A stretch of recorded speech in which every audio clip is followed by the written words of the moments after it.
हो काका जयराम। जय राम बाबू जय राम। का हो काका ये मर्द काहे ना परेशान बाड़ा।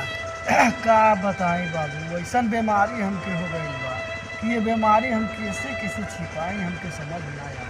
मर्द काहे इतना परेशान बाड़ा तू। अरे दुख बटले हल्लुक होला का दिल पे ले ले रहा बा तू बोझा बन जाई। का बात है हो बतावा। अरे बाबू हमारे घर में टीवी हो गई बा, हम कैसे कैसे ये बात के छिपाई।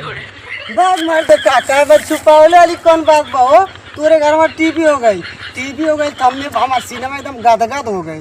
एक बहन से हमारे गाँव में टीवी नहीं रहा दक्षिण टोला पे हतुआ पे सरैया जाल टीवी VCR देखे। अब तो घरे हो गई। अब एक बहन के रातों दिन देखल जाए टीवी।